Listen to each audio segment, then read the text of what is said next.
tyliai išėjo. Obelyje šokinėjo voverėlės.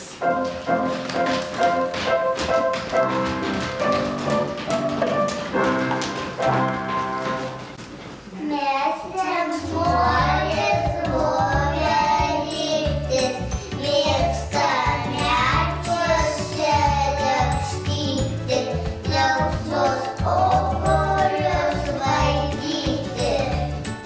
Pamačiusios ežiuką, voverėlės metė į jį obuolių. Ežiukas išsigando ir susitraukė į kamuoliuką. Voverėlės ėmė raškyti obuolius ir laidyti į ežiuką. Obuolys kaip kris, taip ir kliūva ežiuko spygliuose. Visą kailelį obuolių prisagstė, o ežiukas nežino, kas ir kuo jį mėto. Tūno susirietęs ir laukia, kuo tas mėtymas baigsis.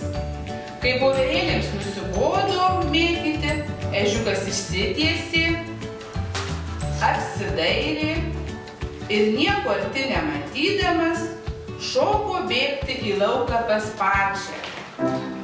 Voverėlės juoktis.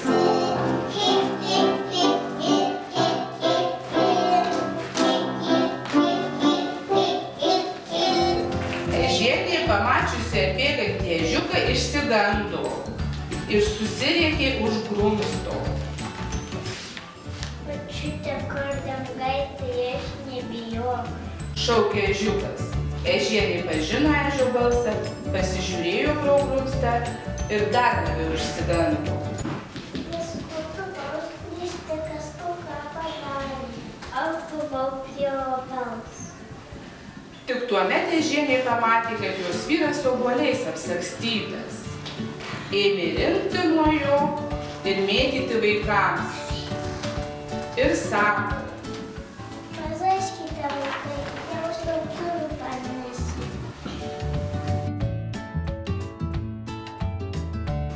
Pati dar kartą išklausinėjo, kur ežiukas buvo ir sako vyrui: O dabar pagalvokim, kas galėdavo obuolius mėtyti. Ilgai galvojo ežiukai. Paskui ežienė sako: Tu sakai, voverėlė medėje juokėsi. Jau žinau, tai tavo obuolius mėtyti. Aną dieną sukdama iš medžio į mane kojas susibadė, o paskui kažin kuo į mane mėtė. Ežiukas sako: Buvo taip įsigandau. ir abudu linksmai supupsėję nubėgo su vaikais obuoliais mėtyti.